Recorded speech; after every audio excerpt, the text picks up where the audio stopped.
Meu pai, ele é usuário de crack há 30, estou com 36, há mais de 40 anos. Recentemente, o meu pai teve um problema grave de saúde, na ocasião até compartilhei, né, com vocês. E o meu pai, ele, aos 15, 16 anos, ele adentrou essa vida e nunca mais... Das drogas e nunca mais parou. Eu conheço pessoas que... Eu me converti muito cedo e sempre fui uma criança mais doce, uma criança mais afeminada, uma criança... e minha mãe, né, meu pai, veja bem, não tinha informação, a igreja, por sua vez, não estava preparada, como muitas ainda não estão, né, diferente do posicionamento do pastor César, que brilhantemente colocou aqui, né, que a igreja pode receber os homoafetivos, eles serão acolhidos ali, eles poderão assistir o culto, mas não poderão ingressar o chamado, né? Fala galera, beleza? Mais um vídeo aqui no canal, muito obrigado por você estar aí, então deixa o like, se inscreve no canal para dar essa moral pra gente. E hoje nós vamos comentar esse vídeo aí do pastor César Cavalcante no debate com o pastor Rafael, pastor da Igreja Contemporânea, e ele falou algumas coisas do que aconteceu com ele. E ele fala que as igrejas de hoje não estão preparadas para esse tipo de assunto. Eu já começo concordando com ele, não que todas as igrejas, mas algumas igrejas ainda não estão preparadas para falar sobre esse assunto, e a falar sobre igreja inclusiva e também sobre paternidade, né? Toda igreja cristã, ela é inclusiva. Mas por que tu está falando isso? Ela é inclusiva? Ela é inclusiva porque ela não pode rejeitar ninguém. Ela pode, né, as pessoas podem entrar no culto, é um culto público, um culto racional. As pessoas entram no culto, assistem o culto e vão embora. Só que existem alguns parâmetros que a Bíblia nos deixa, que é para o ministério, para a obra do ministério. Lá em Timóteo ele vai falar que o bispo, né, o pastor, que ele não seja um cara tomado ao vinho, que ele seja uma pessoa experiente, com o discipulado, com a igreja, com pessoas. Se um bispo ele é novo, e ele ingressa no discipulado ou no cuidado da igreja, ele pode se orgulhar, o diabo pode tomar conta do coração dele por ele ser novo e estar ali. Então, Timóteo fala sobre a experiência não dado ao vinho, né? Então, existem alguns parâmetros bíblicos para que a igreja de Cristo possa funcionar. E esses parâmetros bíblicos, eles não impedem das pessoas irem ao culto. Mas existem algumas coisas que eu não estou aqui para falar que... da opção sexual de ninguém, mas como o pastor César falou, né, ele é um apologeta, a Bíblia vê a homossexualidade, né, a homoafetividade, como também parte de pecado, porque todos nós nascemos do pecado. Todos nós nascemos do fruto do pecado. E a partir do sangue do Cordeiro, do sangue de Jesus Cristo, nós fomos limpos, nós fomos enxertados. Então hoje nós somos lavados e remidos por conta de Jesus Cristo e através dele. Se Jesus Cristo não tivesse nos remido, nós merecemos o inferno. Nós merecemos o inferno. E isso faz parte de uma consequência de uma vida em Cristo. 2 Coríntios capítulo 4 vai falar que nós somos pessoas que temos que resplandecer o brilho de Cristo.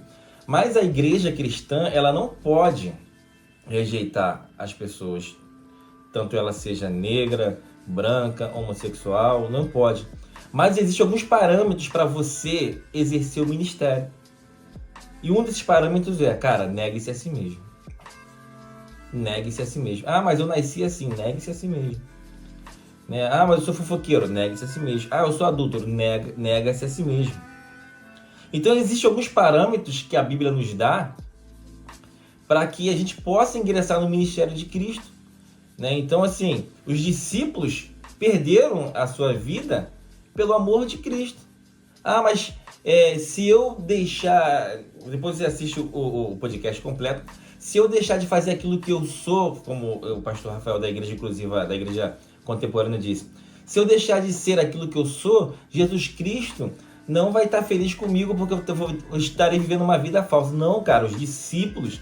Eles perderam a sua cabeça por conta do amor a Cristo. Eles negaram a si mesmos, deixaram seus prazeres de lado por amor a Cristo. E não é diferente conosco. Nós precisamos deixar aquilo por amor a Cristo, cara. Então, se você tem diferenças sociais, mas você quer seguir o Cristo, ele fala, cara, aquele que quer vir após mim, pegue sua cruz, cara, e vamos caminhar junto. Vamos caminhar junto. Então, para que você exerça o ministério de Cristo, algumas pessoas vão comentar, mas a tua interpretação, cara, a interpretação, você vai ler a Bíblia, vai interpretar da forma que você quer, beleza. Mas essa é a forma certa de interpretar a Bíblia. Se você quer exercer o ministério de Jesus Cristo, você precisa negar a si mesmo. Não existe interpretação melhor do que essa. Negue-se a si mesmo. Não estou falando isso por conta da opção sexual do pastor Rafael, não. Mas estou falando isso porque nós somos pecadores, nascemos do pecado. Então, tudo aquilo que a Bíblia diz que é pecado, negue-se a si mesmo. Nós nos convertemos todos os dias. Então, a igreja ela pode excluir uma pessoa, ela pode deixar que uma pessoa que tem uma opção sexual diferente, que tem uma cor diferente, de entrar no culto. Claro, gente, a opção sexual das pessoas não devem ser barradas em um culto público, entende?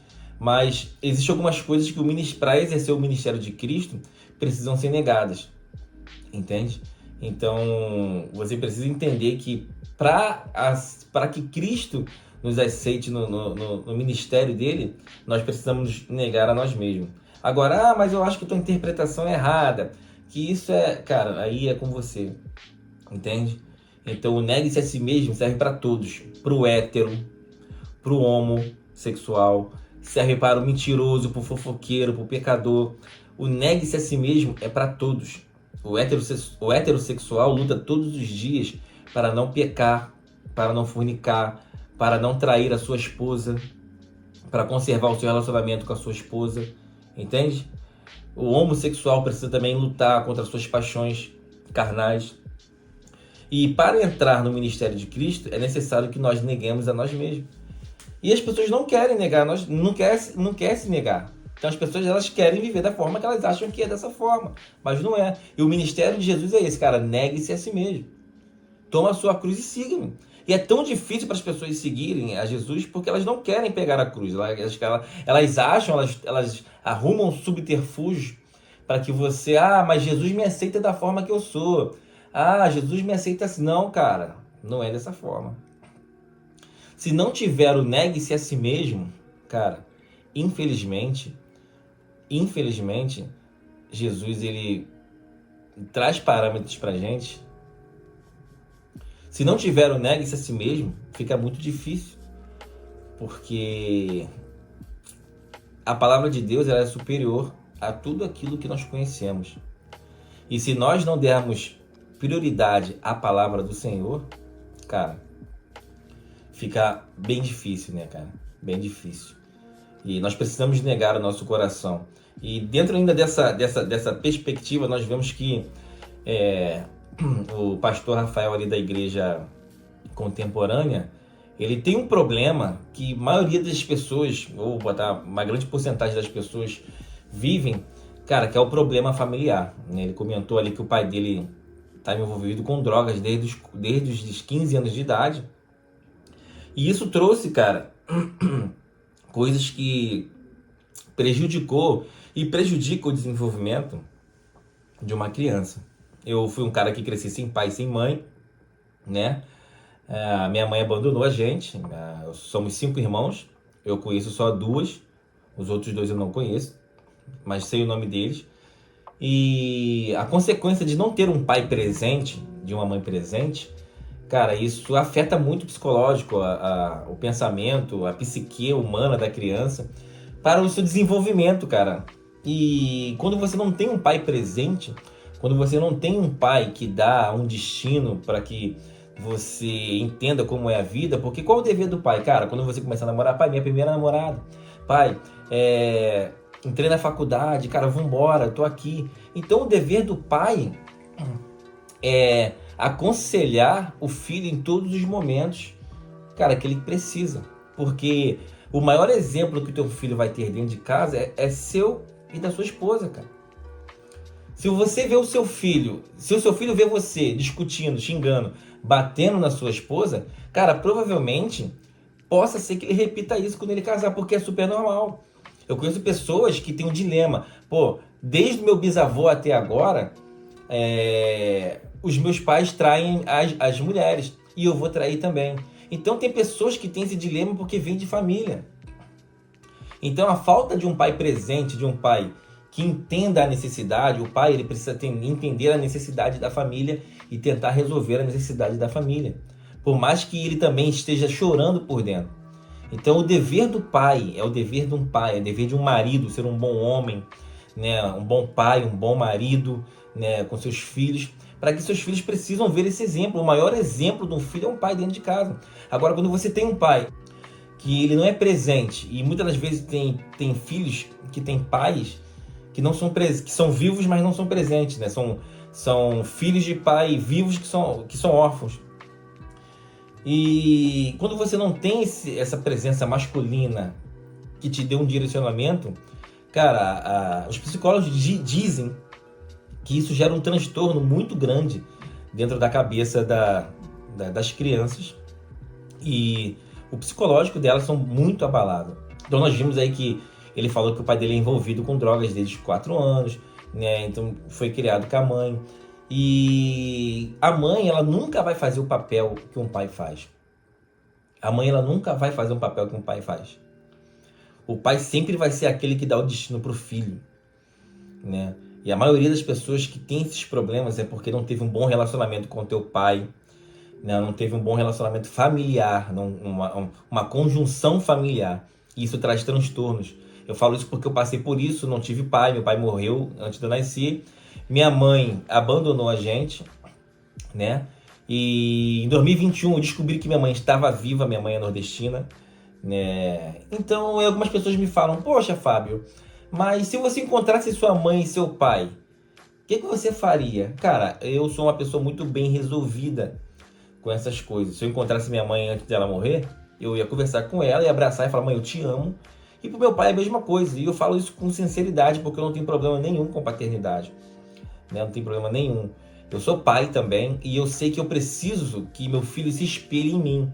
Então o que o meu filho vai ver em casa é o que ele vai reproduzir futuramente. E isso é muito importante para que você entenda, cara, que a paternidade, às vezes, não estou falando da opção sexual ali do pastor Rafael, mas ele sofreu vários traumas quando era criança, na infância, e isso pode ter despertado várias coisas, né? E tem um episódio no vídeo que ele fala que ele foi abusado sexualmente por um membro da igreja dele. Entende? Que isso é uma coisa terrível. Terrível. Então, eu não quero dizer que a falta de paternidade ocasionou que ele fosse hoje homossexual. Não estou falando isso. Mas a falta da paternidade, do envio, do envolvimento do pai com a família, do envolvimento do pai com a esposa e com os filhos, né? Aquele ambiente agradável onde o pai traz segurança para a família, às vezes acontece esses tipos de coisas dentro do psicológico da criança, depressões, ansiedades, desvios de caráter, desvios de personalidade, e essas coisas acabam construindo uma geração fraca, né? Meu filho, menino, que ele é pós-pandemia, então já é uma geração totalmente diferente, né? Eu sou dos anos 90 e eu sou de uma geração totalmente diferente. Então meu filho nunca vai sofrer o que eu sofri, entende? Meu filho nunca vai ter esse problema de paternidade, né? E que essas coisas sejam coisas que, cara, você pense, você que é pai, você que é mãe, antes de você fazer qualquer coisa, cara, pense no seu filho. Tem uma geração que depende de mim. Meu filho tem 4 anos, que ele depende de mim, cara. E se eu não for um bom pai que dê exemplo pro meu filho, ele vai ser mais um perdido. Então, seja um pai, cara. Seja um pai que dê destino para os teus filhos. Eu não tô falando aqui de religião, de ser cristão, de ser evangélico, não. Tô falando aqui de caráter, de personalidade. Então, seja um pai, cara, que você abrace a tua casa, abrace a tua família, que a sua família seja protegida por você. Você tem o dever de dar a sua vida pela tua esposa e pela tua casa. Entende? Então, seja um pai honroso, seja um pai que entenda a necessidade da sua família. Entende? Então, muito obrigado se você ficou até aqui, até o final comigo. Esse é mais um vídeo aqui no canal que a gente está esmiuçando. Então, deixa nos comentários aí o que você quer que a gente comente, que a gente fale. Vai ser muito importante porque esse vídeo é para o teu crescimento, para o nosso crescimento. Então, compartilha o vídeo, me segue lá no Instagram, vou deixar meu Instagram aí. Me segue, se inscreva aí no canal, dá essa moral, compartilha o vídeo e que nós crescemos juntos, né? Mais uma vez, Deus abençoe tua casa, tua família e valeu, tamo junto!